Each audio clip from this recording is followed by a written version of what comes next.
Hello everyone, इस video में हम क्लास 12th के बायोलॉजी का chapter number 8 human health and disease इसको पढ़ने वाले हैं। तो स्टार्ट करते हैं। Health for a long time was considered as a state of body and mind where there was a balance of certain humours.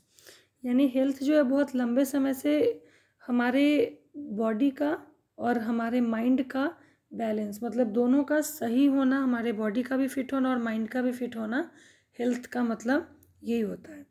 This is what early Greeks like Hippocrates as well as Indian Ayurveda system of medicine asserted. और यही चीज़ जो है वो पहले के Hippocrates और Indian Ayurveda के जो सिस्टम है मेडिसिन का, उन्होंने भी यही बोला था कि माइंड और बॉडी दोनों का सही होना, बैलेंस होना बहुत ज़रूरी है। It was thought that person with black bile belonged to hot personality and would have fevers। ऐसा माना जाता है कि ब्लैक बाइल के साथ जो पर्सन है वो एक हॉट पर्सनालिटी और यानी वो उसका टेम्परेचर हाई रहता है और उसको फीवर रहता है। This idea was arrived at by pure reflective thought. The discovery of blood circulation by William Harvey using experimental method and the demonstration of normal body temperature in persons with black bile using thermometer disproved the good humor hypothesis of health। क्या बोला गया है कि blood circulation by William Harvey using experimental method, यानी कि William Harvey ने जो blood circulation का एक्सपेरिमेंटल मेथड बताया, डिस्कवरी किया, and demonstration of normal body temperature in person with black bile using thermometer.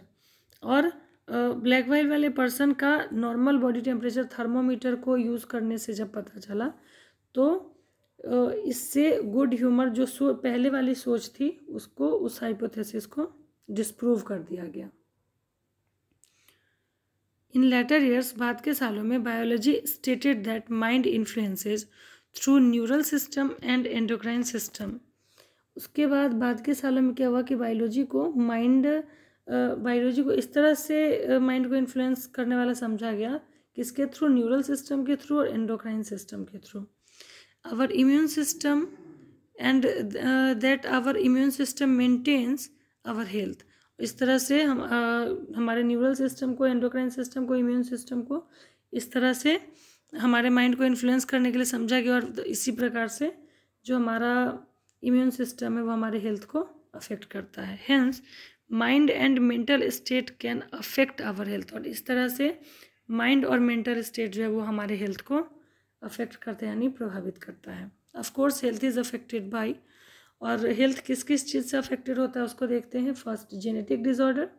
ये क्वेश्चन भी आपके एग्जाम में आ सकता है, बोर्ड के एग्जाम में, कि हेल्थ किस किस चीज़ से अफेक्टेड होता है। तो first, genetic disorders.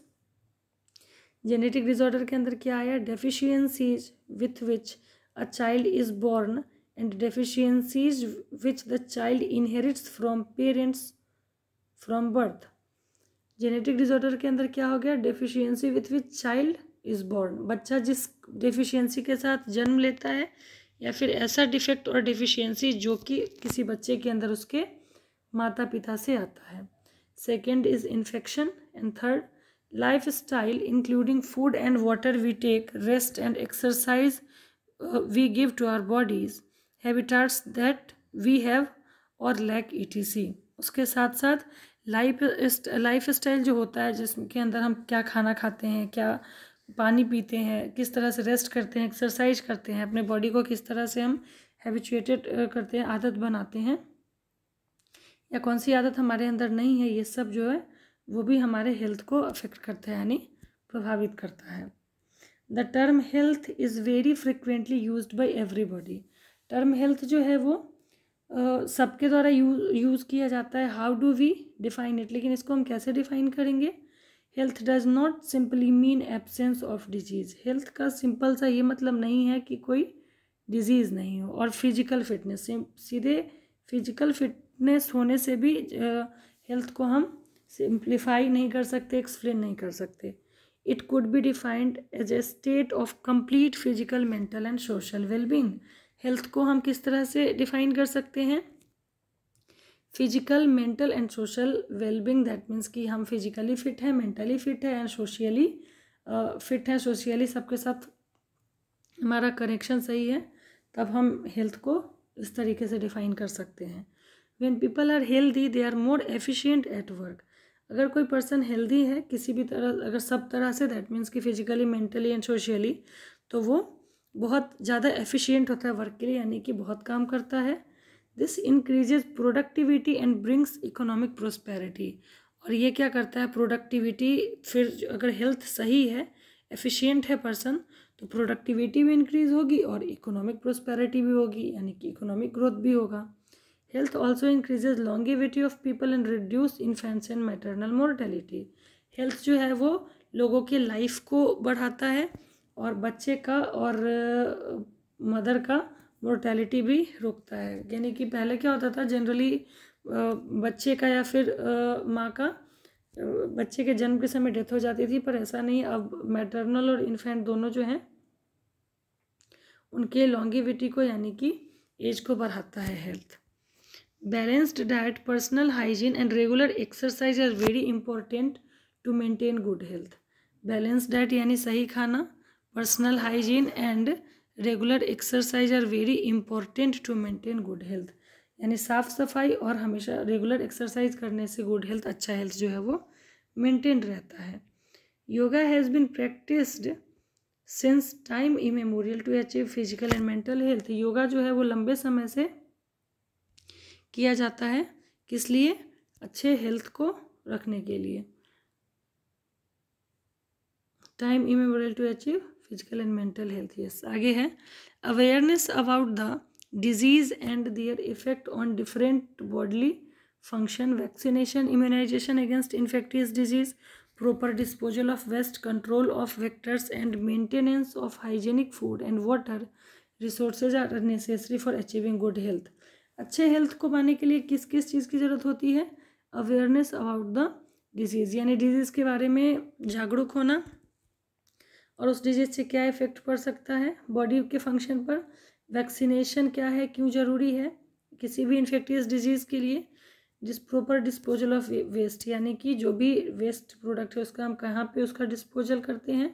Control of vector, vector को किस तरह से, जैसे कि अगर मान लो मॉस्किटो हमारे आसपास पानी है तो उसको जमने से रोकना चाहिए, या फिर उसके अंदर मॉस्किटो के लार्वा को किल करने के लिए हमेशा साफ़ सफाई करते रहना चाहिए। मेंटेनेंस ऑफ हाइजेनिक फूड, साफ़ सुथरा खाना खाना चाहिए, पानी पीना चाहिए। ये सारी चीज़ें जो हैं वो गुड हेल्थ, अच्छे हेल्थ के लिए ज़रूरी है।